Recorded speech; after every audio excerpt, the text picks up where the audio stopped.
أما آتاهم من فضله بخلوا به وتولوا وهم معرضون জোরে বলুন আল্লাহু আকবার। এই 10টা বিষয় যদি আমরা আমাদের জীবন থেকে মাইনাস করে ফেলি, আমরা যা চাবো কবুল করবেন কে? ঈমান এনেছি, ঈমানটাকে টিকে রাখবো, জোরে বলি ইনশাআল্লাহ। আরো জোরে বলি ইনশাআল্লাহ। ঈমানটাকে যেমন করে হোক, ঈমানকে কখনো বেচে দেওয়া যাবে না। দুঃখ লাগে আমার দেশের মানুষ একটা বিড়ির প্যাকেট পাইলে পরে ঈমান বেচে দেয়। আছে না নাই? আছে না নাই? দুটো মানুষ সামনে একটা চেয়ারে বসবে, ক্ষমতার চেয়ার, দুইটা মানুষ সামনে দাঁড়ায় গেছে, একটা নামাজি, একটা বেনামাজি, একটা আমানতদার আর একটা খেয়ানতকারী, একটা চোর, একটা আল্লাহওয়ালা। ওই সময় আপনার দায়িত্ব হলো কোন লোকটা ভালো তাকে ওই চেয়ারে বসায় দেওয়া। ওই চেয়ারে বসে ওই লোকটা যদি ভালো কাজ করে তার সবটা আপনি পেতে থাকবেন, একটা অংশ আপনি পাবেন। আর চোরকে যদি আপনি সমর্থন দিয়ে বসায় দেন, ওই চোর চুরি করবে, তার একটা আমলনামা আপনার আমলনামায় যাবে। আসতে কম কেন? এই জন্য গুরুত্বপূর্ণ বিষয় এটা। এই জন্য ঈমান এনেছি, ঈমানটাকে কখনো বিক্রি করে দেব না। ঈমানটাকে আমরা অবশ্যই আমরা টিকে রাখার চেষ্টা করব। জোরে বলি ইনশাআল্লাহ। আরো জোরে বলি ইনশাআল্লাহ। আমার বন্ধুগণ, ঈমানটার যত্ন আমরা নেব। ঈমানের যত্ন না নিলে ঈমান তো শ্রমের শয়তান নিয়ে চলে যাবে। সম্মানিত হাজিরিন, আমি শেষ ক্লাসে উঠেছি। শেষ ক্লাসটা খুব কঠিন। শেষ ক্লাসে আলোচনা করাও কঠিন, শোনাও কঠিন। অনেক রাত হয়েছে, এরপরে আবার হাড় কাঁপানো শীত, ঠান্ডাও পড়েছে হঠাৎ করে। আমি যতক্ষণ কথা বলবো আমাকে সময় দেওয়া যাবে তো? একটু জোরে বলি ইনশাআল্লাহ। আমরা যারা আছি কম না, অনেক সংখ্যা এটা। ইন্নী দাউতু কওমি লাইলা ওয়া নাহারা। নূহ আলাইহিস সালাতু ওয়াস সালাম একজন নবী ছিলেন। তিনি দাওয়াত দিয়েছেন দিনে রাতে। দাউতু কওমি লাইলা ওয়া নাহারা। সে দাওয়াতের 900 বছরের ফলাফল হলো ইসলাম কবুল করেছে 86 জন। আর তার দাওয়াতের ফলাফল হচ্ছে তার নিজের স্ত্রী কালেমা পড়ে নাই এবং তার ছেলে কেনানো ইসলাম কবুল করে নাই। কিন্তু আল্লাহর নবীর কি দাওয়াত ব্যর্থ ছিল? আসলে দাওয়াত ব্যর্থ ছিল? তিনি দাওয়াত দিতে গেছেন, তাকে মেরে রক্তাক্ত করে অজ্ঞান করে রেখে চলে গেছে। একজন দায়ী যদি দাওয়াত দিতে যান তখন এই নবীর দিকে তাকাতে হবে। যেই নবীর দাওয়াতের কষ্টটা কেমন ছিল, তীব্র কষ্ট ছিল তার দাওয়াতে। সম্মানিত হাজিরিন, আমি নাতিদীর্ঘ কথা বলবো, খুব বেশি লম্বা সময় হয়তো নিতে পারবো না। যদি আপনি থাকেন আমি সময় দিতে রাজি আছি, কোনো সমস্যা নাই তো? জোরে বলি ইনশাআল্লাহ। আমরা যে কালামের কথা শুনতে এসেছি, এই কালাম, এই কথাগুলো কারো না, কথাগুলো কার?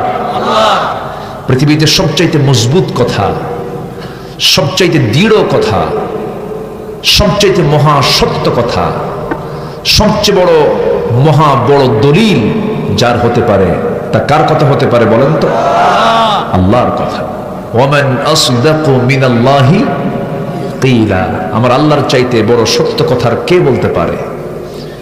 সেই কালামে হাকিম থেকে, কালাম মজিদ থেকে আমি কিছু কথা বলতে চাচ্ছি। আল্লাহ যেন আমার মুখ থেকে সেই কথাগুলো বের করে দেন যেটা মুসলিম উম্মার জন্য এই মুহূর্তে দারুণ প্রয়োজন। আল্লাহ কবুল করুন, জোরে বলি আমিন। সম্মানিত ভাইরা, এই পৃথিবীতে আল্লাহ তাআলা আমাকে আপনাকে মানুষ করে পাঠিয়েছেন। আমরা বড় ভাগ্যবান। শুকুর কুকুর করে বানাননি, অথবা অন্য কোনো প্রাণী করে পৃথিবীতে পাঠাননি। আমাকে পাঠিয়েছেন মানুষ করে, যে মানুষকে আল্লাহ পাক সকল সৃষ্টির উপরে সম্মান দিয়েছেন। ওয়ালাকাদ কাররামনা বানি আদম। এবং এই আদম সন্তানকে আল্লাহ রাব্বুল আলামিন সবচেয়ে বেশি মর্যাদা দিয়েছেন। এবং গোটা পৃথিবীতে যা কিছু আছে সকল সৃষ্টি করা হয়েছে মানুষের খেদমতের জন্য, মানুষের সেবার জন্য। জোরে বলি সুবহানাল্লাহ। আল্লাহ রাব্বুল আলামিন বলেন, হুয়াল্লাযী খালাকা লাকুম মা ফিল আরদি জামিআ। তিনি সেই মহান প্রভু যিনি তোমাদের জন্য আসমান জমিনের যা কিছু আছে সব তিনি তোমাদের জন্য সৃষ্টি করেছেন। আমার বন্ধুগণ, আকাশের উড়ন্ত পাখি, স্থলভাগে বিচরণশীল প্রাণী, জলভাগে সাঁতার কাটা যত প্রাণীগুলো আছে, নভমণ্ডলের যত আল্লাহর সৃষ্টিরা যেগুলো আছে সব আল্লাহ পাক মানুষের খেদমতের জন্য বানিয়ে দিয়েছেন। সব সৃষ্টি মানুষের জন্য সৃষ্টি করা হয়েছে। আর বান্দার দায়িত্ব হলো বান্দার মুখ থেকে বের হয়ে যাবে আলহামদুলিল্লাহি রাব্বিল আলামিন। জবান খুলে বলুন আলহামদুলিল্লাহি রাব্বিল আলামিন। প্রশংসা বান্দার দায়িত্ব হলো কার করা? কার প্রশংসা করা? আল্লাহর প্রশংসা করা। বিগত 16 বছর একটু বান্দার প্রশংসা বান্দা বেশি করে ফেলছে। এই জন্য যারা প্রশংসা করছে তারাও নাই, যার প্রশংসা করছে সেও নাই। ঠিক কিনা? প্রশংসা করব সব সময়ের জন্য কার? কার? কার? আল্লাহ। একটু মনোযোগ দিয়ে শুনুন। আল্লাহ রাব্বুল আলামিন আমাকে আপনাকে অনেক দিক থেকে অনেক মর্যাদা দিয়েছেন। সৃষ্টির দিক থেকে আমি মানুষ, শ্রেষ্ঠ মানুষ, শ্রেষ্ঠ মাখলুক। আবার উম্মতের দিক থেকে আমরা শ্রেষ্ঠ উম্মত, উম্মাতান ওয়াসাতান লিতাকুনু শুহাদা আলান নাস। আবার আল্লাহ পাক যে আসমানি কিতাব আদম থেকে নিয়ে শুরু করে আমার রাসূল পর্যন্ত যত কিতাব আল্লাহ পাক পৃথিবীতে নাজিল করেছেন, নবীদের মাধ্যমে আল্লাহ পাক বান্দার সামনে হাজির করে দিয়েছেন। এর মধ্যে সবচেয়ে শ্রেষ্ঠ যে কিতাবের নাম, সেই কিতাবের নামটা চিল্লায় বলুন কি? কুরআনুম মাজিদ। কুরআনুম মাজিদ। তাহলে আমাদের নবী শ্রেষ্ঠ। যে নবীটা আমরা পেয়েছি, যে নবী আমরা পেয়েছি, সেই নবী হচ্ছেন সাইয়্যিদুল আম্বিয়া ওয়াল মুরসালিন, সমস্ত নবীদের সর্দার তিনি। আমাদের নবী শ্রেষ্ঠ, কিতাব শ্রেষ্ঠ, উম্মত শ্রেষ্ঠ আমরা। এরপরে মানুষ মাখলুক হিসেবেও শ্রেষ্ঠ। সবগুলোর শ্রেষ্ঠত্বকে বজায় রাখার জন্য, টিকে রাখার জন্য আমাদের একমাত্র দায়িত্ব হলো গোলামি কার করা? ইবাদত কার করা দরকার? আল্লাহর করা দরকার। এক জায়গায় না, সব জায়গায়? সব জায়গায়। বান্দা কি বান্দার ইচ্ছায় চলবে না আল্লাহর ইচ্ছায় চলবে? বান্দা বান্দার আইনে চলবে না আল্লাহর আইনে চলবে? কিন্তু বান্দা তো আল্লাহর আইনকে সব জায়গায় মানতে চায় না। এই যে কোরআন দেখতে পাচ্ছেন, কোরআনটা যদি আমরা এরকম দেখি যে কোরআনের উপরে আরেকটা বই, বঙ্কিমচন্দ্র, শরৎচন্দ্র অথবা রবি ঠাকুর অথবা কাজী নজরুল ইসলামের কোনো বই যদি উপরে রাখা হয়, মানবেন? কি বলবেন?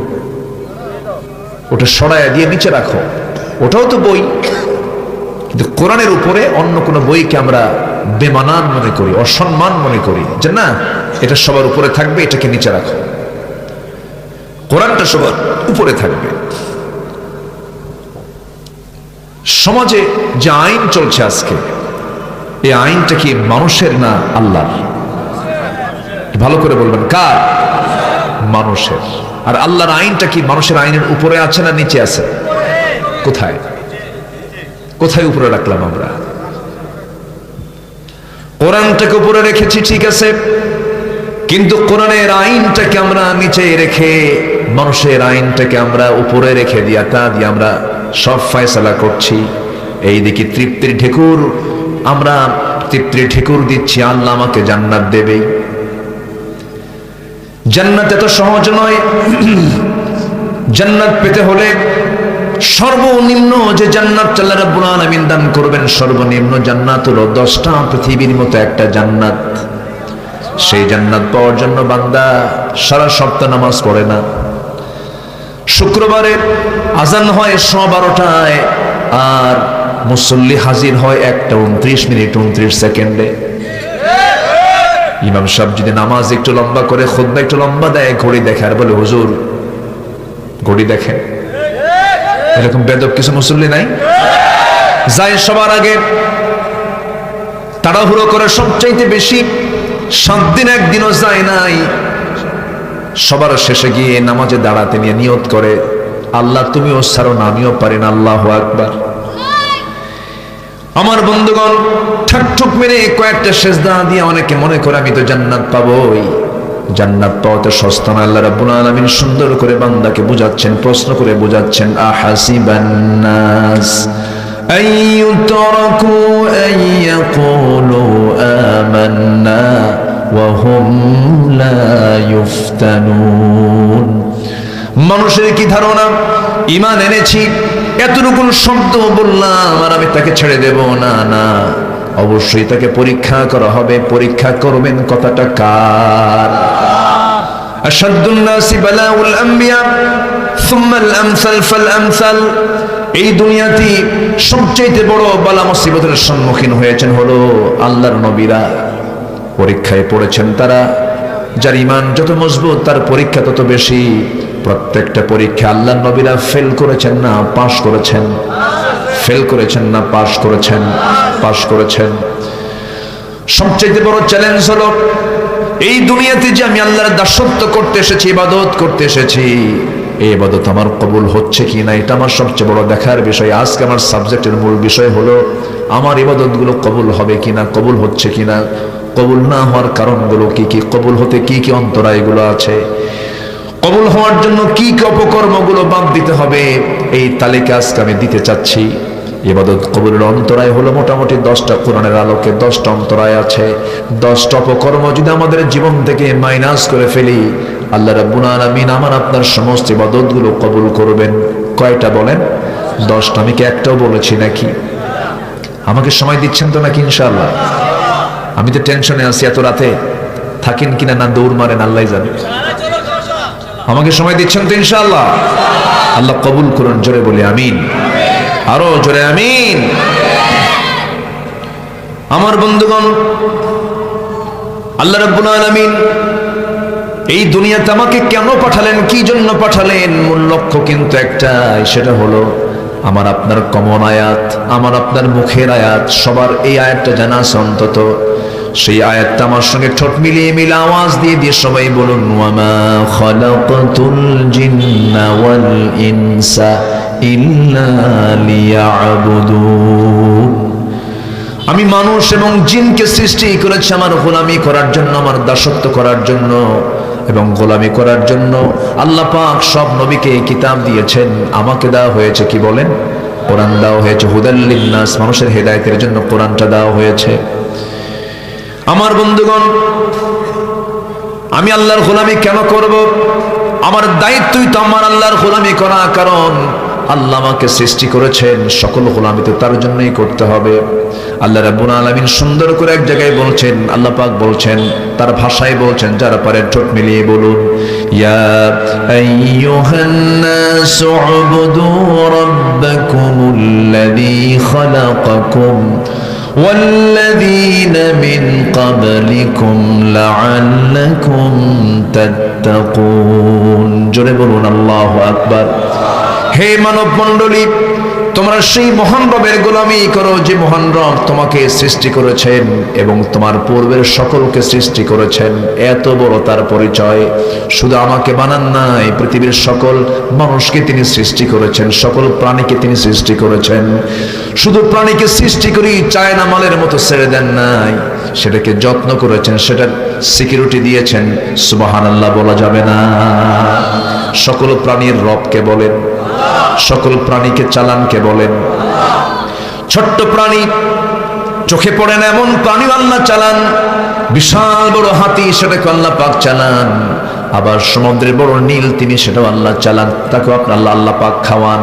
পৃথিবীর এমন কোন প্রাণী নাই যে প্রাণীর রিস্কের দায়িত্ব আল্লাহ নিজে নেন নাই। আল্লাহ রাব্বুল আলামিন সুন্দর করে বলছেন, ঠোঁট মিলিয়ে বলুন, ওয়ামা মিন দাব্বাতিন ফিল আরদি ইল্লা আলাল্লাহি রিজকুহা।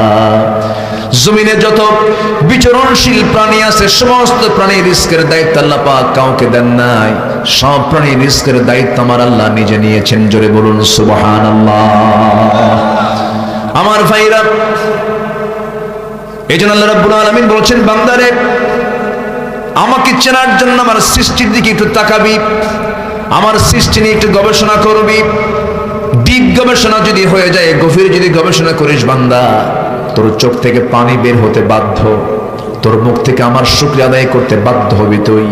আল্লাহ রাব্বুল আলামিন সুন্দর করে বলছেন, ইন্না ফি খালকিস সামাওয়াতি ওয়াল আরদি ওয়াখতিলাফিল লাইলি ওয়ান নাহার লাআয়াতিন লিউলিল আলবাব الذين يذكرون الله قياما وقعودا وعلى جنوبهم ويتفكرون في خلق السماوات والأرض ربنا ما خلقت هذا باطلا سبحانك فقنا عذاب النار جربون الله أكبر আমার ভাইরা ইমানদার বান্দার দায়িত্ব হলো আল্লাহর সৃষ্টি নিয়ে গবেষণা করা শুধু জিকির নয় আল্লাহ পাক ফিকিরও করতে বলেছেন জিকিরও করো ফিকিরও করো শুধু জিকির করবে হবে না ফিকিরটা আল্লাহর হক ফিকিরও করো আল্লাহর সৃষ্টি নিয়ে গবেষণা করে দেখো আমি কত বড় মহান রব আল্লাহ নিজের পরিচয় দিতে নিয়ে সূরা ফুরকানে বলেছেন তাবারাকাল্লাযী জাআলা ফিস সামাই বুরুজান ওয়া জাআলা ফীহা সিরাজান ওয়া কামারান মুনীরা وهو الذي جعل الليل والنهار خلفة لمن أراد أن يذكر أو أراد شكورا جربون الله أكبر এমন বড় পরিচয় পৃথিবীর কেউ দিতে পারে না যিনি আকাশের মালিক যিনি জমিনের মালিক যিনি রাতকে দিনের মধ্যে স্থলাভিষিক্ত করে দেওয়ার মালিক এমন বড়ত্বের পরিচয় কেউ দিতে পারে না তিনি আমার চিল্লা বলুন কে আর জোরে বলুন চিল্লা বলুন কে আল্লাহ পাক এমন পরিচয় কেউ দিতে পারবে না কোনোদিন পারবে না কি শক্তভাবে তার পরিচয় দিচ্ছেন তাবারাকাল্লাযী বিয়াদিহিল মুলকু ওয়া হুয়া আলা কুল্লি শাইইন কাদির গোটা পৃথিবীর রাজত্ব কার হাতে আসতে বলবেন না কার হাতে এই কথাটা যদি কেউ ডিপলি মনে করে শাসক তো কখনো শাসক মনে করবে না শাসক মনে করবে আমি খাদেম আমি কি খাদেম তাদের মুখ থেকে এমন কথা বের হবে না আমার বাপ দেশ স্বাধীন করছে এটা আমার দেশ আমার বাপের দেশ কি ঠিক কি না কি হয়েছে এদিকে হ্যাঁ সম্মানিত ভাইয়েরা এটা বলছে না আমার বাপের দেশ কি প্রাউড তার কি আত্মগরিমা কি অহংকার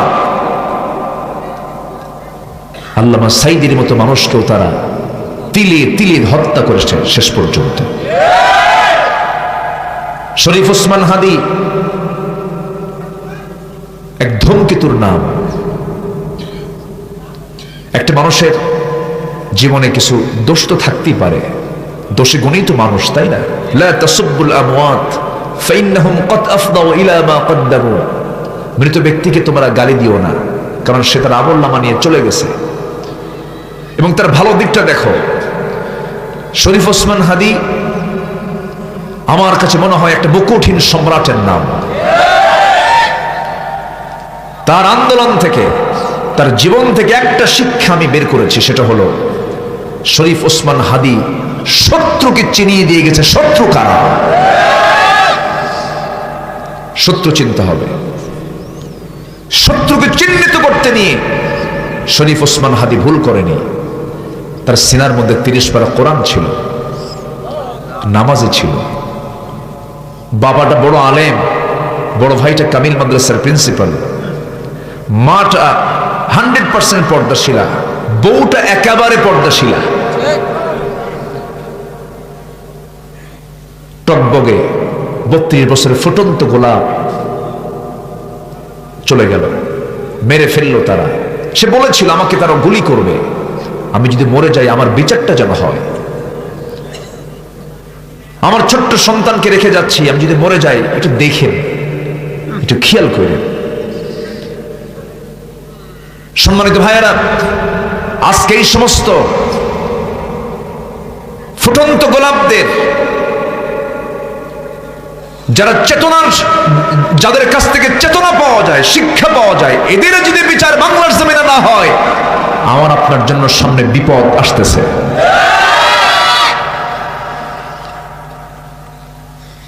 একটা রাষ্ট্র কখন ব্যর্থ হয়? যখন সঠিক বিচার করতে যখন ব্যর্থ, সেটা হচ্ছে ব্যর্থ রাষ্ট্র। আমরা সঠিক বিচার দাবি করছি, ঠিক কিনা বলেন? বিচার যদি সঠিক পাই, আমারও বিচার সঠিক পাবো। আল্লাহ রাব্বুল আলামিন বলেন, ইন্নাল্লাহা ইয়া'মুরুকুম আন তু'আদ্দুল আমানাতি ইলা আহলিহা ওয়া ইযা হাকামতুম বাইনান নাসি আন তাহকুমু বিল আদল ইন্নাল্লাহা নি'মা ইয়া'ইযুকুম বিহি ইন্নাল্লাহা কানা সামিআন বাসীরা। জোরে বলুন আল্লাহু আকবার। যখন তোমরা বিচার ফয়সালা করবে, ইনসাফ কায়েম করবে, আদালত কায়েম করবে, যেন কম বেশি না হয়ে যায়, কারণ ইআদিলু হুয়া আকরাবু লিত্তাকওয়া, সঠিক বিচার করবে, এটাই হলো তাকওয়ার পন্থা। আল্লাহ রাব্বুল আলামিন বলেন, সাবআতু ইউযিল্লুহুমুল্লাহু ফি যিল্লিহি ইয়াওমুল লা যিল্লা ইল্লা যিল্লুহু ইমামুন আদিলুন শাবুন নাশা ফি ইবাদাতিল্লাহ রাজুলুন কলবুহু মুআল্লাকুন বিল মাসাজিদ। সাত শ্রেণীকে আল্লাহ রাব্বুল আলামিন আরশ আজিমের ছায়া জায়গা দিবেন, যেদিন কোনো ছায়া থাকবে না আরশ আজিমের ছায়া ছাড়া। এর মধ্যে এক নাম্বার শ্রেণী হলো, এক নাম্বার তালিকায় হলো যারা ন্যায় বিচারক, যারা ন্যায় বিচার করতে পেরেছে তাদেরকে এক নাম্বার আরশ আজিমের ছায়া জায়গা দিবেন। জোরে করুন সুবহানাল্লাহ। আমরা এই দেশে ইনসাফ কায়েম করতে চাই, আমরা এই দেশে সঠিক বিচার আমরা দেখতে চাই, একটা কল্যাণ রাষ্ট্র আমরা দেখতে চাই। আমরা ফ্যাসিস্ট কার দেখতে চাই না, জালিমদের কার দেখতে চাই না। জুলুম করবেন, মরার সময় শান্তি পাবেন না। মালাকুল মউত জালিমের জান কবজি করবেন না, বলবে আখরিজু বিআনফুসিকুম। মালাকুল মউত বলবে তুই তোর জান কবজ কর। আখরিজু বিআনফুসিকুম, তুই তোর নিজের জান তুই কবজ কর। মালাকুল মউত নিজে জান কবজ করতে চাবেন না, ঘৃণার জন্য। সেই জালিম জাতির উপরে জগদ্দল পাথর হয়ে বসেছিল, অনেক অত্যাচার করেছে। মাঝে মাঝে ভেস্কি কেটে বলতো খেলা হবে। চাপা যারা মারে তারা তো থাকতে পারে না, ওই চাপা পর্যন্তই সই। আরেকজন কয় পালায় না, ঠিক কিনা? আরেকজন কয় খেলা হবে।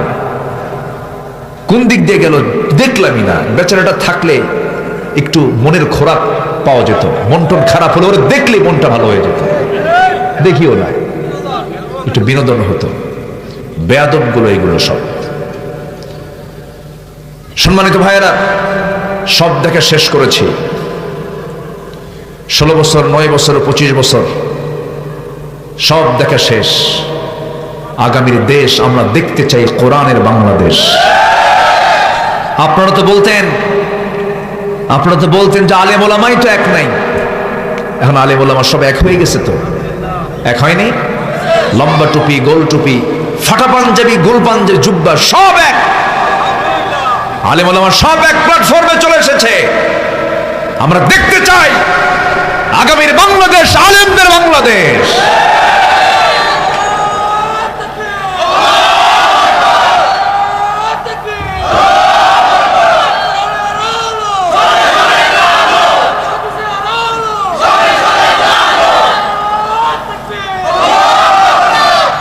হুজুরদেরকে আমাদেরকে তো কথা বলতে দেয় নাই 16 বছর। আমরা বসতাম গিয়ে মাহফিলের সিটে বসতাম, দুই দিকে ডজন খানেক নেতা বসে যেত, ডজন খানেক। এক একটার মোষ হলো হাইব্রিড জাতের, 2.5 ইঞ্চি মোটা মুজিবর মার্কা, বসে যেত। আর বলতে হুজুর ওয়াজ করবেন আকাশ নিয়ে আর কবর নিয়ে, দুনিয়া আমরা দেখে নেব। ওরা মদের দোকান দেবে, আমরা দোয়া করে আসবো। এগুলোই করেছে ওরা। সম্মানিত বন্ধুগণ, ওরা দেখতে চায় কি আলেমরা আমরা দেশ চালাবো, প্রশাসন, সচিবালয়, রাষ্ট্র যা প্রশাসন সব আমরা দেখবো, হুজুরের দোয়া করে দেবে। হুজুর আবার এইদিকে আসে কেন? অনেকদিন আগে এক মাহফিলে গেছি, ছোট্ট একটা বাচ্চা, 9 থেকে 10 বছর বয়স হবে, একটা ছেলে আমার দিকে খুব মন মরা হয়ে তাকায় আছে, মানে কি যেন ওর হেরে গেছে, খুব কষ্ট নিয়ে আমার দিকে তাকায় আছে। বললাম বাবা তুমি আমার দিকে মনমরা হয়ে তাকায় আসো কেন? বলে হুজুর একটা কথা বলি কি, ভাবছিলাম হুজুররা ভালো, কিন্তু হুজুররা ভালো না। কেন? হুজুররা বিয়ে করে আবার বাচ্চা হয়। কি কথা কি বুঝতেছেন? হুজুররা বিয়ে করে আবার বাচ্চা হয়। মা লিহাদার রাসূল ইয়ামশি ফিল আসওয়াক ওয়া ইয়াকুলু আত-তাআম। আগের যুগের ওই আবু জেহেলরাও বলতো এটা কেমন রাসূল, সে বাজারেও যায় আবার ভাতও খায়, খাবারও খায় বাজারেও যায়। নবীরা আবার বাজারে যাবে কেন, খাবে কেন? এরকম দেখতে চায় না। আবু জেহেলরা রাষ্ট্র চালাবে আর নবীর উত্তরসূরিরা দেখে দেখে আঙ্গুল চুষবে না। প্রত্যেকটা অন্যের প্রতিবাদ করার দরকার আছে না নাই? সময় এসেছে, আমরা সময়কে কাজে লাগাবো। জোরে বলি ইনশাআল্লাহ, আর জোরে বলি ইনশাআল্লাহ। অসৎ নেতৃত্ব মানলে অবশ্যই জাহান্নাম যেতে হবে। অসৎ নেতৃত্বের ধারে পাশে যাব না। জোরে বলি ইনশাআল্লাহ। নেতৃত্ব মানবো অসৎ না সৎ, বেনামাজি না নামাজি, সুদখোর না আমানতদার? আমানতদার। এলাকায় সুদচুদ আছে নাকি? বিসমিল্লাহ কয় খাবেন? জোরে কোন নাউজুবিল্লাহ, জোরে কোন নাউজুবিল্লাহ। সারা জীবন ওয়াজ করে সুদ বন্ধ হবে না। যদি যাকাত রাষ্ট্রীয় পর্যায়ে কায়েম হয়, সুদ এমনি দৌড় মারবে। কষ্ট পাচ্ছেন নাকি আপনারা? আলোচনা চালাই। ইবাদত কবুলের শর্ত হলো 10টা অপকর্ম ছাড়বো। আমি কি একটা বলছি? নুরু ওয়াজ কি শেষ না শুরু? বসেন, একটা করতে দেব না কিন্তু। সবাই থাকেন। আল্লাহ কবুল করুন। জোরে বলি আমিন। সম্মানিত ভাইয়েরা, আমার আল্লাহ কেমন আল্লাহ? আমার আল্লাহ কি দুর্বল? আল্লাহ কি চোখে কম দেখেন, কম শোনেন, কম বোঝেন? তো ওদের চিন্তা কি জানেন? আল্লাহ মনে হয় বোঝে না। আল্লাহর আইন বাদ দিয়ে মানুষের আইন প্রতিষ্ঠা করছে। ওরা ভাবে যে আমি আল্লাহকে ফাঁকি দিচ্ছি। ফাঁকি কি আল্লাহকে দেয় না নিজে ফাঁকি দেব? আমার আল্লাহ সবচেয়ে বেশি বোঝেন। আমার আল্লাহ তন্দ্রাও জান্না, ঘুমও জান্না। আমার আল্লাহর পরিচয় একটা আয়াতের মধ্যে সবচেয়ে বড় বিস্তৃত পরিচয়। যারা পারেন ঠোঁট মিলিয়ে বলুন, আল্লাহু লা ইলাহা ইল্লা হুয়াল হাইয়ুল কাইয়্যুম লা তা'খুযুহু সিনাতুন ওয়ালা নাওম। আমার আল্লাহ তাআলা ঘুম তো দূরের কথা, তন্দ্রা পর্যন্ত যাকে স্পর্শ করে না। ওয়া ইয়ালামু খাইনাতাল আ'য়ুনি ওয়া মা তুখফিস সুদূর। জোরে বলুন আল্লাহু আকবার।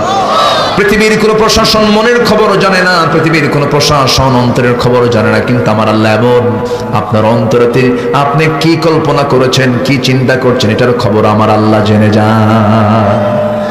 অতএব আল্লাহকে সবচেয়ে কাছে টেনে নেব আমরা, আল্লাহকে সবচেয়ে প্রিয়জন মনে করব আমরা। আমার আল্লাহ তো এমন মজবুত, আমার আল্লাহ এমন শক্তিশালী, যিনি ছোট্ট প্রাণী থেকে শুরু করে বড় প্রাণী সব তিনি চালায় নেন, সব তিনি দেখেন, সবকে তিনি খাওয়ান, সমস্ত প্রাণীর সিকিউরিটি তিনি নিশ্চিত করে দিয়েছেন। আমার বন্ধুগণ, বিভিন্ন এলাকায় গেলে পরে বিভিন্ন অতিথি পাখি আমাদের রান্না করে খাওয়ায়। সেদিন হঠাৎ করে কোন এক প্রোগ্রামে গিয়েছি, বলতেছে হুজুর হাকালুকি বিলের এই অতিথি পাখি মেরেছি, আপনার জন্য খাওয়াবো। আমি একটু আফসোস করলাম, আহারে এই অতিথি পাখিগুলো কত দূর থেকে আসে। আল্লাহ পাক এর জীবনটাকে বাঁচানোর জন্য 40,000 মাইল থেকে 40,000 কিলোমিটার দূর থেকে আল্লাহ তাআলা আকাশে উড়িয়ে উড়িয়ে হাকালুকি বিলে পাঠায় দেন, চলন বিলে পাঠায় দেন। কেন পাঠায় দেন? 40,000 মাইল দূরের এই লম্বা পথ পাড়ি দিয়ে পাখি চলে আসে, পরিযায়ী পাখিগুলো, অতিথি পাখিগুলো চলে আসে। নাই তার কোনো ইমিগ্রেশন, নাই তার কোনো বিমান, নিজস্ব বিমানে চলে আসে, নিজস্ব তেলে চলে আসে। 40,000 কিলোমিটার পথ পাড়ি দিয়া রাস্তা চিনলো কেমনে, চলন বিল চিনলো কেমনে, হাকালুকি বিল চিনলো কেমনে? আল্লাহ তাআলা ওই পাখির মাথার মধ্যে একটা জিপিএস ট্র্যাকিং দিয়েছেন, যে লাইন দিয়ে আসে সেই লাইন দিয়ে আবার চলে যায় নিজের দেশে। কেন আসে, কি জন্য আসে? যে সময় এই পাখিটা আসে সেই সময় এই পাখিটা যে দেশে থাকে, যে সাইপ্রাস, যে সমস্ত অঞ্চলে থাকে, সে অঞ্চলে থাকে হলো প্রচন্ড ঠান্ডা, মাইনাস তাপমাত্রায় থাকে। -20, -15, -15, -20 পর্যন্ত যখন ঠান্ডার মাত্রা যখন হয়ে যায়, পাখির সেই রক্তগুলো জমা হয়ে মারা যাবে পাখিগুলো। সেই সময় আল্লাহ রাব্বুল আলামিন, পাখির রব, তিনি পাখিরও রব, পাখিকে বলে দেন, পাখি তুই এই দেশে থাকবি না, তুই এখন বাংলাদেশ যা। সুবহানাল্লাহ বলবেন না? যেরকম সুবহানাল্লাহ। আমার বন্ধুগণ, কখনো কি ভেবে দেখেছেন একটা ছোট্ট পাখি কিভাবে 40,000 কিলোমিটার পথ ভুল না করে একই গন্তব্যে বারবার ফিরে আসে? অথচ তাদের মানুষের মতো নেই কোনো কম্পাস, নেই কোনো জিপিএস, নেই কোনো মানচিত্র, তবু তাদের যাত্রাপথ নিখুঁত। পাখিদের কাছে কি এমন যন্ত্র রয়েছে যা দিয়ে নির্ভুলভাবে তারা যাত্রাপথ নির্ধারণ করে? আজকের বিজ্ঞান বলছে বার্ড সেটিং গন্তব্যে পৌঁছাতে শুধু সূর্যের অবস্থান, তারকা চিহ্ন, স্থলভাগের দৃষ্টান্তই নয়, বরং পরিযায়ী পাখির চোখে রেটিনায় মহান রব্বুল আলামিন ক্রিপ্টোক্রম নামে একটা আশ্চর্য প্রোটিন দিয়েছেন, যার সাহায্যে পৃথিবীর চৌম্বক ক্ষেত্র পর্যন্ত তারা শনাক্ত করতে পারে। এই জন্য আশ্চর্য এক অদৃশ্য জিপিএস বিজ্ঞানীরা যখন পরিযায়ী পাখিদের বন্দী করে, কৃত্রিমভাবে চৌম্বক ক্ষেত্রের দিক উত্তর দক্ষিণ উল্টে দেয়, অবিশ্বাস্যভাবে পাখিরা সাথে সাথে তাদের গতিপথ পরিবর্তন করে নেয়। আল্লাহু আকবার। আমার বন্ধুগণ, কি এমন আল্লাহ রাব্বুল আলামিন পাখির ভিতরে কি এমন জিপিএস লাগায় দিয়েছেন? আল্লাহ রাব্বুল আলামিন সুন্দর করে বলছেন, আলাম তারা আন্নাল্লাহা ইউসাব্বিহু লাহু মান ফিস সামাওয়াতি ওয়াল আরদ ওয়াত-তায়রু সাফফাত কুল্লু ক্বাদ আলিমা সালাতাহু ওয়া তাসবিহাহু ওয়াল্লাহু আলিমুম বিমা ইয়াফআলুন। সূরা নূর আয়াত নাম্বার 41। ওই যে পাখিগুলো আকাশে ওড়ে, একটা প্রশ্ন করবে, বলুন তো পাখি সুন্দর না বিমান সুন্দর? আজ তুমি পাখি সুন্দর না বিমান সুন্দর? কোনটা পুরাতন কোনটা নতুন? পাখি পুরাতন, পাখি নতুন। জোরে কোন সুবহানাল্লাহ। পাখির যে আল্লাহ পাক পাখি যে সৃষ্টি করেছেন তার মতো এখনো বিমানগুলো আধুনিক হতে পারে নাই। বিমান থেকে পাখি না পাখি থেকে বিমান? বলেন বলেন বলেন বলেন। পাখি থেকে বিমান, বিমান থেকে পাখি নয়। একটা পাখি আছে প্যারেগ্রিন ফ্যালকন পাখি। এই পাখিটা, তাকে রকেট বার্ড বলে। একটা চিতাবাঘ ঘন্টায় 112 কিলোমিটার বেগে দৌড়ায়, সেই জায়গায় ফ্যালকন প্যারেগ্রিন পাখিটা প্রতি ঘন্টায় 400 কিলোমিটার পর্যন্ত ওড়ে। এত আস্তে! সুবহানাল্লাহ। জোরে বলুন সুবহানাল্লাহ। 400 কিলোমিটার বেগে আকাশে ওড়ে, তার ডানা বিছায় দিয়ে ওড়ে। এত গতিতে সে যে উঠতে পারে, তার তো লাঞ্চ ব্লাস্ট হয়ে যাওয়ার কথা, কিন্তু লাঞ্চটা ব্লাস্ট হয় না কেন? আল্লাহ রাব্বুল আলামিন সেই পাখির নাকের ভিতরে একটা শক্ত ট্যাপ, হাড়ের ট্যাপ লাগায় দিয়েছেন। বাতাসটা যখন জোরে আসে, ওই ট্যাপে এসে আগে ধাক্কা খেয়ে গতিটা কমে যায়, আস্তে করে লাঞ্চে ঢুকে পড়ে, লাঞ্চটা সংরক্ষিত থাকে। ঠিক এই ফ্যালকন প্যারেগ্রিনের এই প্রযুক্তিকে আধুনিক বিজ্ঞান বিমানে এটাকে সেট করে তারা এমন একটা ট্যাপ লাগায় দিয়েছে বিজ্ঞানে। যেরকম সুবহানাল্লাহ। বিমানের মধ্যে একই টেকনোলজি ব্যবহার করা হয়েছে। তাহলে এখন বলেন, বিমান থেকে পাখি না পাখি থেকে বিমান? কোনটা বেশি আধুনিক বলেন? পাখি বেশি আধুনিক। কারণ এই জায়গায় একটা বিমান ফ্লাই করতে নিলে অথবা ল্যান্ডিং করতে নিলে কিয়ামত হলেও পারবেন না, কারণ সব ভেঙে চুরমার হয়ে যাবে। বিমান ল্যান্ডিং এর জন্য চিটাগাং যেতে হবে, অথবা ঢাকা যেতে হবে, অথবা পোর্টে যেতে হবে, সিলেটে যেতে হবে, নচেত কোথাও বিমান নামবে না। কিন্তু আমার আপনার সামনে যে পাখিগুলো আসে, সেই পাখিগুলো এমন ল্যান্ডিং করে, এখানেই নামা দরকার এখানেই নামে, যেখানে নামা দরকার সেখানেই নামে। আধুনিক বেশি হলো কোনটা বলেন, পাখি না বিমান? সুবহানাল্লাহ। যেরকম সুবহানাল্লাহ। এই পাখির জীবনযাত্রা আল্লাহ রাব্বুল আলামিন লক্ষ্য করেন। কোথায় ঠান্ডা চলে আয় বাংলাদেশে, সুবহানাল্লাহ বলবেন না? আমার ভাইয়েরা, আবার আমার আপনার ঘরের ভিতরে ঘরের বাইরে একটা আতঙ্ক আছে, মশা। মশা কামড় মারলে মানুষ মরেও যায়, আছে না? কোন মশা কামড় মারলে মানুষ মরে বলেন? এটার নাম এডিস মশা। কি মশা? এডিস মশা। মশার কথা কোরআনে আছে না নাই বলেন? আছে। আজ থেকে 1500 বছর আগে মশার উদাহরণ দিয়েছেন। কাফেররা বলল, মাদা আরাদাল্লাহু বিহাদা মাসালা। তোমার আল্লাহর কাজ নাই কেমনে কোরআনে মশার কথা বলার দরকার ছিল নাকি? কিন্তু আজকের বিজ্ঞান বলছে মশার উদাহরণ আল্লাহ পাক কেন দিয়েছেন। আল্লাহ রাব্বুল আলামিন বলছেন, সূরা বাকারার মধ্যে আসছে, যারা পারেন ঠোঁট মিলিয়ে বলুন, ইন্নাল্লাহা লা ইস্তাহি আন ইয়াদরিবা মাসালান মা বাউদাতান ফামা ফাওকাহা فأما الذين آمنوا فيعلمون أنه الحق من ربهم وأما الذين كفروا فيقولون ماذا أراد الله بهذا مثلا يضل به كثيرا ويهدي به كثيرا وما يضل به إلا الفاسقين জোরে বলুন আল্লাহু আকবার। মশা কিন্তু ডেঞ্জারাস প্রাণী। মশাকে দেখে মানুষ ভয় পায় না, মানুষ মশাকে দেখে ভয় পায়। মশা মানুষকে দেখে ভয় করে না, মানুষ মশাকে দেখে ভয় করে। বলেন, মশারে টাঙায় কে? মানুষ। কাকে দেখে? মশা দেখে। আমার বন্ধুগণ, মশারি টাঙান নাই, শীতের রাত, চতুর্দিকে নেটিং করা, পাকা বাড়ি, কোথাও একটা মশাও চোখে পড়লো না। কিন্তু লাইট বন্ধ করা মাত্রই যখন বিছানায় শুইতে গেছেন 10 মিনিট পার হয় না, নাকের কাছে কানের কাছে সে সারেগামা পাধানিসা আছে না নাই? বলেন তো। ও আপনাকে দেখলো কেমন? ওর চোখটা আপনার চোখ শক্তিশালী হলো কেমনে? বিজ্ঞান বলছে 75 ফুট দূর থেকে সে টের পায় এখানে কোন সলিমুদ্দি শুয়ে আছে। এই নাকের কাছে এসে যে ভন ভন করে যে আওয়াজটা করে, এটা কিন্তু ভোকাল সাউন্ড নয়, তার কণ্ঠের আওয়াজ নয়, এটা হচ্ছে তার পাখার আওয়াজ, পাখাটার ঝাপটান মারে। বিজ্ঞান বলছে ওই মশার ভিতরে, দেহের ভিতরে এমন একটা মেশিন আল্লাহ পাক বানিয়ে রেখেছেন যে মেশিন দিয়ে মশা প্রত্যেকটা সেকেন্ডে 400 থেকে 500 বার প্রত্যেক সেকেন্ডে তার পাখার ঝাপটান মারে। 1 সেকেন্ডে 400 থেকে 500 বার। আজ পর্যন্ত দুনিয়াতে এমন কোন মেশিন তৈরি হয় নাই যা মশার গায়ে আল্লাহ পাক এমন দ্রুতগামী একটা মেশিন দিয়েছেন, এমন মেশিন তৈরি হয় নাই। যেরকম সুবহানাল্লাহ। তাহলে মশার উদাহরণ কি দাও? ঠিক আছে আমার বন্ধুগণ, এই মশা যখন আমার আপনার দেহে পড়ে, আমার আপনার দেহের উপরে যখন মশাটা পড়ে, এটা কিন্তু ছোটখাটো কোনো বিষয় নয়। এই চামড়াকে ভেদ করে রক্ত বের করে আনা এত সহজ কিন্তু বিষয় নয়। অনেক লম্বা একটা অপারেশন এটা কিন্তু ছোটখাটো কোনো অপারেশন নয়, বহু জটিল অপারেশন। সামান্য চিমটি কাটলে আমার লেগে যায়, কিন্তু সে চামড়া ভেদ করে রক্তগুলো শুষে আনতেছে। এখানে অনেক কিছু আছে আমার বন্ধুগণ। মশা যে কামড় মারে, মশা যে হুলটা ফুটায় দেয়, এটাকে সুর বলা হয়। এই সুরের মধ্যে মেডিকেল সায়েন্স বলছে, সায়েন্স বলছে এই মশার সুরের মধ্যে 6টা ভাগ আছে, 6টা অংশ আছে। কয়টা অংশ বলেন? 6টা অংশ মিলে একটা সুর। সে যখন কোনো মানুষের দেহের উপরে পড়তে নেয়, আস্তে করে পাখাটা বিছায়া দিয়ে বিমানের মতো করে আসে, আস্তে করে এসে পড়ে, আপনাকে ফাঁকি দিয়ে কিন্তু পড়ে, আপনি যেন চোখে না দেখেন।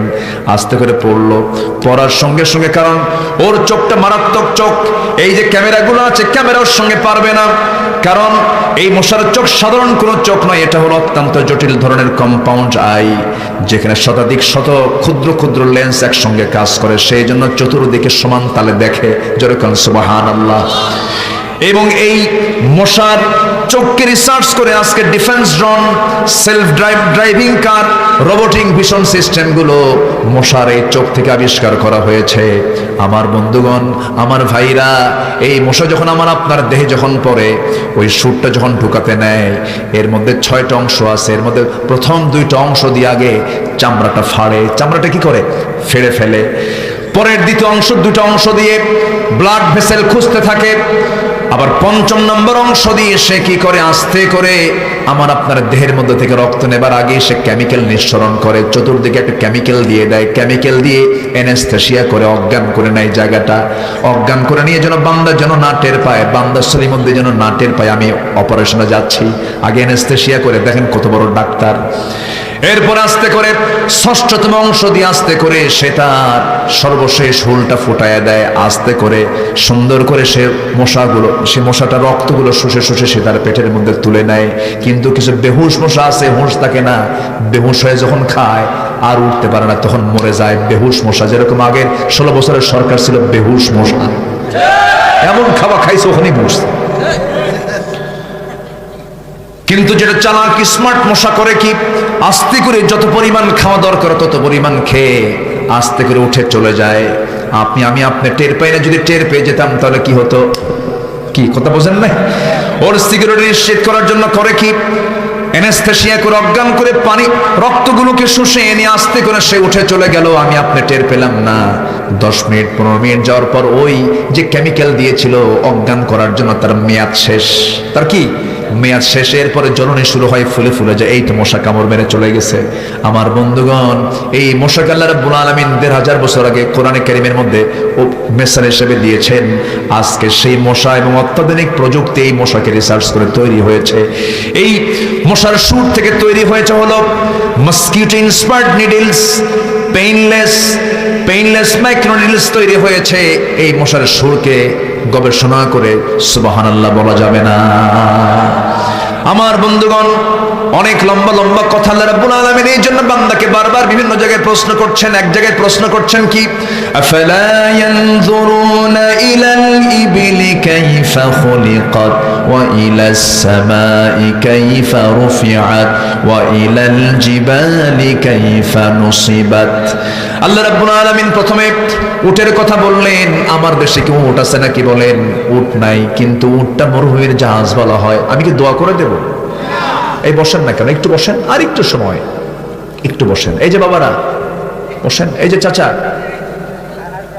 কাম সারছে, 1 নম্বরে যাচ্ছে না, একটু বসেন। উট একটা আশ্চর্য প্রাণী। আমি মাস 4 আগে উমরায় গিয়েছিলাম। এবার উট কাছে পেয়ে ভাবলাম যে একটু উঠি তো, রসুলের তো এটা উট, রসুল তো এটা ব্যবহার করেছেন। উটের পিঠে চড়লাম, ভয় লাগে, অনেক উঁচা তো। ও এক একটা পা ফেলে মনে হয় পড়ে যাবো এমন অবস্থা। উটকে মরুভূমির কি বলা হয়? জাহাজ বলা হয়। এই উট আল্লাহ পাক দেখতে বলছেন, আফালা ইয়ানজুরুনা ইলাল ইবিলি কাইফা খুলিকাত। এরা কি দেখে না উটের দিকে আমি এটাকে কত সুন্দর করে বানিয়েছি? সূরাতুল গাশিয়ার 17 নম্বর আয়াত আল্লাহ পাক এটা বলছেন। সম্মানিত ভাইয়েরা, উট তপ্ত বালুর 50 ডিগ্রি সেলসিয়াস তাপমাত্রার উত্তাপে সে চলতে পারে, আবার প্রচন্ড ঠান্ডা, এর মাঝে সে অনায়াসে 40-50 মাইল সে হেঁটে চলে যায়, কোনো ক্লান্তি নাই। সুবহানাল্লাহ বলবেন না? শত শত কেজি মাল বহন করে সে চলছে। এবং উটের কুজ আছে, উটের উঁচা না কুজ যেটা আছে, এটাতে থাকে হলো জরুরি চর্বি, মানে রিজার্ভ কিছু চর্বি থাকে। খাবার যখন না পায় তখন ওই চর্বি সে তার ক্ষুধা নিবারণ করে নেয়। জোরে বলি সুবহানাল্লাহ। উট একবারে একসাথে 30 গ্যালন পানি সে পান করতে পারে। 30 গ্যালন পানি সে পান করে, কিন্তু রক্ত ফেটে যায় না। বেশি পানি পান করলে তো রক্ত ফেটে যাওয়ার কথা, রক্ত ফেটে যায় না কেন? এর কারণ হচ্ছে আল্লাহ উটকে দিয়েছেন এমন ডিম্বাকৃতির স্পেশাল এক রক্তকোষ, যা প্রসারিত সংকুচিত হয়ে অতিরিক্ত পানির চাপ সে সামলে নেয়। এ কারণে সে অনায়াসে দীর্ঘদিন পানি ছাড়াও সে বেঁচে থাকে। জোরকাল সুবহানাল্লাহ। এবং তার মুখে আল্লাহ পাক এমন জাতীয় মুখটা বানিয়েছেন, বিস্ময়কর এই মুখ, ক্যাকটাসের মতো কাঁটাযুক্ত ডালপালার গাছগুলো অনায়াসে চাবায়া খেয়ে শেষ করতে পারে, 1 ফোঁটা রক্ত তার বের হয় না। যেরকম সুবহানাল্লাহ, আর যেরকম সুবহানাল্লাহ। যেখানে যে প্রাণীর যেভাবে বাঁচা দরকার, আবার আমার আপনার চোখের পাপড়ি আছে, চোখের কি আছে? পাপড়ি আছে, কিন্তু উটের চোখের কোনো পাপড়ি নাই। হ্যাঁ হ্যাঁ হ্যাঁ, উটের চোখের কোনো পাপড়ি নাই। উটের চোখ বাহ্যিক থেকে দেখা যায় কোনো পাপড়ি ছাড়া, কিন্তু আল্লাহ রাব্বুল আলামিন তার চোখের ভিতরে, আল্লাহ রাব্বুল আলামিন একটা এমন জাতীয় পাপড়ি রেখেছেন যা দেখা যায় না, কিন্তু আল্লাহ রাব্বুল আলামিন ওটাকে সানগ্লাসের মতো আড়াল করে দিয়েছেন। যেরকম সুবহানাল্লাহ। যখন মরুভূমির মরু ঝড় যখন চলে আসে, সাইমন যখন চলে আসে, মরুর ঝড় যখন চলে আসে, সেই সময় সে সানগ্লাসটা ওপেন করে ফেলে, 1 চুল পরিমাণ কোনো ধুলাবালি তার চোখে স্পর্শ করতে পারে না। সুবহানাল্লাহ বলা যাবে না। আল্লাহ রাব্বুল আলামিন আবার বলছেন, আকাশ দেখো, পাহাড় দেখো, ওয়া ইলাল জিবালি কাইফা নুসিবাত। আমি পাহাড়কে কত সুন্দর করে মজবুত করে আমি আটিয়ে দিয়েছি। কয়েক শুক্রবার আগে ঢাকা শহরে সবচেয়ে বেশি ভূমিকম্প হয়েছিল, মনে আছে আপনাদের? কোন সময় হয়েছিল? বিকেলে না সকালে? সকালে। কুমিল্লা হয়েছে নাকি? একটু কম কম হয়েছে। ঢাকাতে বেশি বেশি হয়েছে। ঢাকাতে বরকত বেশি তো, ঢাকাতে বেশি বেশি হয়েছে। এত পরিমাণ ভূমিকম্প হলো, মাত্র কয়েকটা সেকেন্ড ভূমিকম্প হয়েছে। ঢাকা শহরের গুলশান, বাড়িধারা, ডিওএইচএস, ধানমন্ডি, যত অভিজাত শ্রেণীর যত যত মাল্টি স্ট্রিট বিল্ডিং গুলো থেকে 20 তলা 30 তলা থেকে একটা লোক নাই, সব বাড়ি ঘর ছেড়ে সবাই রাস্তায় দাঁড়ায় গেছে, জুতা পায় না, খালি পায়ে। আস্তে করে জুতো পায় না খালি পায়? এত বড় সাহেব সব আছে, সব কি পায় বের হয়েছে? খালি পায়। গায়ে কোনো কাপড় চোপড় নাই তেমন। কি কাপড় চোপড় ছিল? রাতের যে ড্রেস সেই গেঞ্জি, রাতের যে ড্রেস সেই পায়জামা অথবা লুঙ্গি পরে মারছে দৌড়। বউ স্বামীকে থুইয়া, স্বামী বউকে থুইয়া, সন্তান বাপকে থুইয়া, সন্তান তার মাকে থুইয়া, সব মারছে দৌড়। কু আনফুসাকুম, নাকি নিজে বাঁচো, সব মারছে দৌড়, সব চলে আসছে, সব ভিআইপি। কিন্তু সেদিন হয়ে গেছে ভিআইপি, ঠিক আছে, কিন্তু হয়ে গেছে সেদিন ভিআইপি ফকির। ভিআইপি কি? সবাই ঘর থুইয়া সব যে রাস্তায় গেল কার ভয়ে? আল্লাহর ভয়ে। ভালো করে রাখুন, আল্লাহর ভয়ে। কার ভয়? মরার ভয়, মরার ভয়। আচ্ছা, জান্নাত কি মরার আগে পাবো না মরার পরে পাবো? মরার ভয় করে লাভ আছে? জান্নাতই পাবো। জান্নাত যদি পেতেই চাই তাহলে কি করতে হবে? মরতে হবে। তো মরার তো ভয় করে লাভ নাই, মরার পরেই তো জান্নাত, ঠিক কিনা বলেন? মরার পরে কি জান্নাত। ইমানদার তো মৃত্যুকে ভয় পাওয়ার কথা না। সম্মানিত ভাইয়েরা, আল্লাহর ভয়ে দৌড় মারে নাই, মরার ভয়ে দৌড় মেরেছে। আল্লাহর ভয়ে যদি দৌড় মারতই তাহলে 10:30টায় দৌড় মারতো না, ফজরের সময় মসজিদে যাওয়ার জন্য দৌড় মারত। একটা প্রশ্ন করব আমি, বলুন তো আপনার গ্রামে, আপনার মসজিদে সবচেয়ে কম মুসল্লি কোন ওয়াক্তে পাওয়া যায়? আবার কোন ওয়াক্তে সবচেয়ে মানুষ বাড়িতে বেশি থাকে?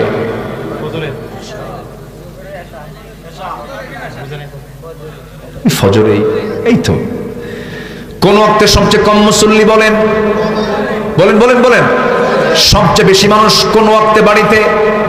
ওই ফজরে। বাড়িতে মানুষ বেশি থাকার পরও মসজিদটা কম মুসল্লি হয়। বাড়িতে মানুষগুলো করে কি? মেরাজে যায়। কই যায়? নামাজ পড়ে না। কেন ভূমিকম্প হবে না? কেন আল্লাহর গজব আসবে না? কেন আল্লাহর পক্ষ থেকে কেন নারাজি ভাবটা আসবে না? আমার বন্ধুগণ, তবে হ্যাঁ, এই ভূমিকম্পকে নিয়ন্ত্রণ করেন তিনি আমার কে? ভূমিকম্প যেন না হয় আল্লাহ রাব্বুল আলামিন পাহাড়কে করেছেন কি দেখেন, ওয়ালকা ফিল আরদি রাওয়াসিয়া আন তামিদা বিকুম ওয়া আনহারা ওয়া সুবুলান লাআল্লাকুম তাহতাদুন। জোরে বলুন আল্লাহু আকবার। সূরাতুন নাহল আয়াত নাম্বার 15 আল্লাহ রাব্বুল আলামিন তিনি বলছেন, আমি আল্লাহ রাব্বুল আলামিন জমিনটা যেন নড়াচড়া না করে, না যেন দুলে যায়, সেজন্য আমি জমিনটার উপরে আমি আল্লাহ পেরেক দিয়েছি, পাহাড়কে পেরেকের মতো করে দিয়েছি যেন আন্দোলিত না হয়। এবং যে পাহাড়গুলো আমরা দেখি, আশেপাশে পাহাড় তো থাকার কথা। আছে আছে আছে আছে আছে, পাহাড় আছে, থাকবে না কেন? ব্রাহ্মণবাড়ির ওইদিকে পাহাড় আছে তো, আপনার পাশেই তো উড়িষ্যা, আপনার পাশেই তো ত্রিপুরা আছে, ময়নামতির এদিকেও আছে, পাহাড়গুলো আছে, কেন থাকবে না? চিটাগাংয়ের সবচাইতে বেশি পাহাড় হলো, বাংলাদেশের সবচাইতে বেশি পাহাড়ি অঞ্চল হলো চট্টগ্রাম অঞ্চল। এটা কোন অঞ্চল বলেন? তো পাহাড় থাকে না, কি কইছে আপনার? আমার বন্ধুগণ, এই পাহাড়গুলো কেন দিয়েছেন? পাহাড়গুলো দেওয়ার কারণ হলো যেন জমিনটা না নড়াচড়া করে। কিন্তু সেই পাহাড়টা কাইটে সমান করে কে? আল্লাহ। সমান করে কে? দোষটা কার বলেন? আল্লাহর না বান্দার? যাহারাল ফাসাদু ফিল বাররি ওয়াল বাহরি বিমা কাসাবাত আইদিন নাস।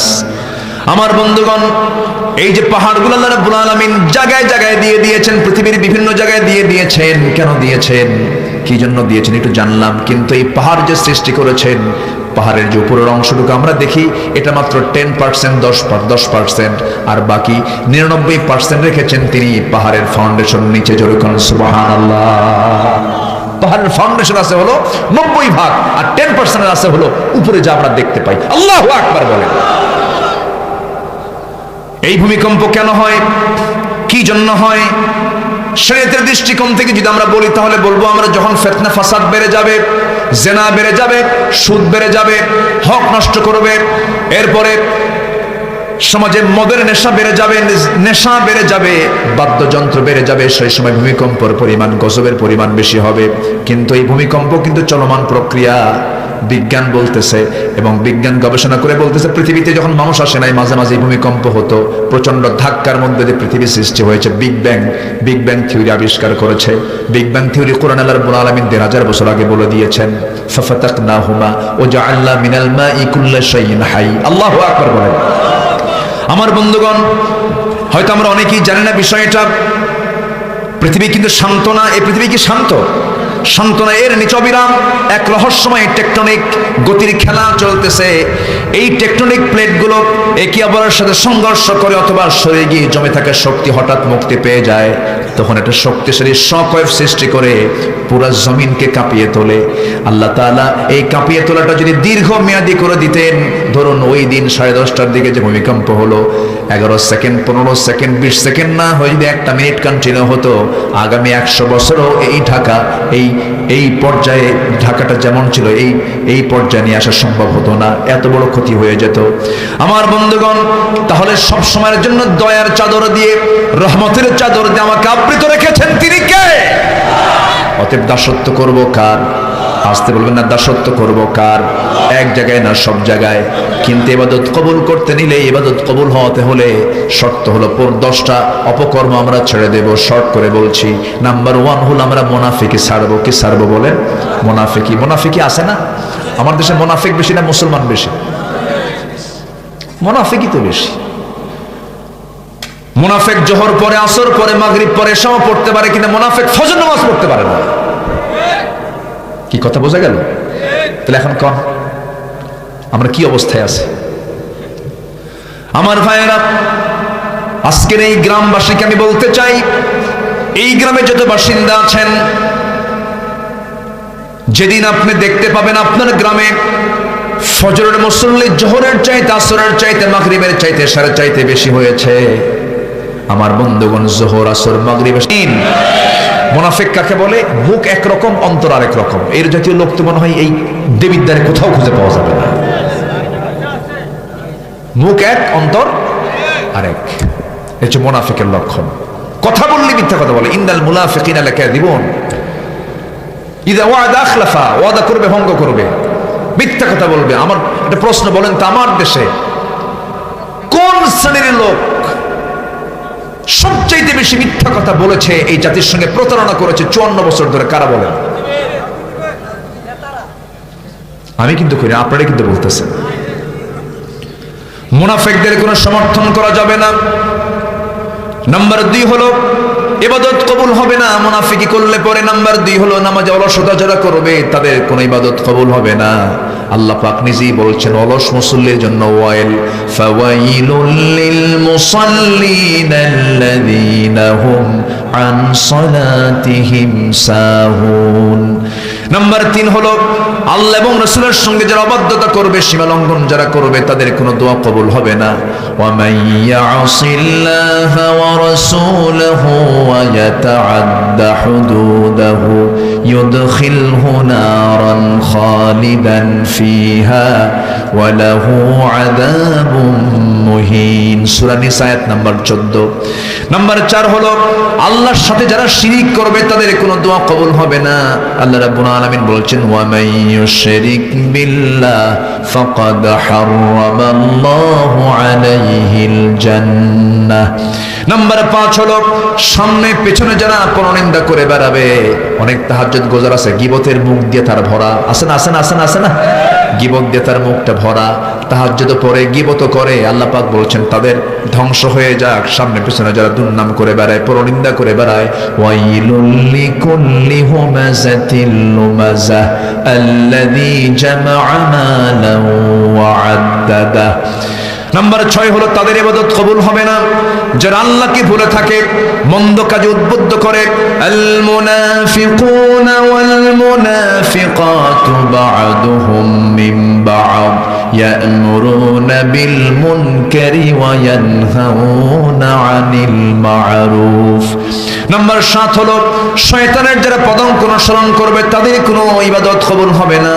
ইয়া আইয়ুহাল্লাযীনা আমানু লা তাত্তাবিউ খুতুওয়াতিশ শাইতান ওয়া মান ইয়াত্তাবি' খুতুওয়াতিশ শাইতানি ফাইন্নাহু ইয়া'মুরু বিল ফাহশাই ওয়াল মুনকার ওয়ালাউলা ফাদলুল্লাহি আলাইকুম ওয়া রাহমাতুহু।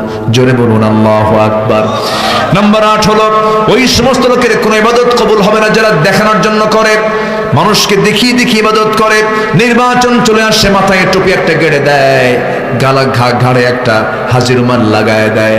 নির্বাচন যখন চলে আসে, আসরের নামাজ, একদিন আসরের নামাজ 5 জায়গায় পড়ে। কয় জায়গায় পড়ে? 5 জায়গায় পড়ে। আল্লাহ পাক বলছেন ওদের কোন ইবাদত হবে আল্লাহ আমার দরবারে মঞ্জুর হবে না। আমার ভাইরা, এই জন্য এই সমস্ত অপকর্মগুলো ছাড়লি আমার সব চাওয়া কবুল করবেন কে? সব ইবাদত কবুল করবেন কে? নাম্বার 9 হলো কুফরি যারা করবে। কুফরি হলো কেমন দেখেন, এই যে ইসলাম ছাড়া যত মতবাদ আছে সব হলো কুফরি মতবাদ। এরকম মতবাদে বিশ্বাসী লোক আমার দেশে অনেক মুসলমানও আছে না নাই? কুফরি মতবাদ বিশ্বাস করবেন আপনি। সেকুলারিজম, ন্যাশনালিজম, ক্যাপিটালিজম, সোশিয়ালিজম, যত জম আছে, যত তন্ত্র মন্ত্র আছে, এগুলো আপনি মানবেন। আল্লাহ বলছেন ওমাইয়াবতাগি গায়রাল ইসলামি দীনান ফালান ইউকবালা মিনহু, তার কোনো কিছুই কবুল করা হবে না, তার কোনো ইবাদত মঞ্জুর হবে না। আল্লাহ আরেক জায়গায় বলছেন ইন্নাল্লাযীনা কাফারু লান তুগনিয়া আনহুম আমওয়ালুহুম ওয়ালা আওলাদুহুম মিনাল্লাহি শাইআ ওয়া উলাইকা হুম ওয়াকুদুন নার। সূরা আলে ইমরান আয়াত নাম্বার 10।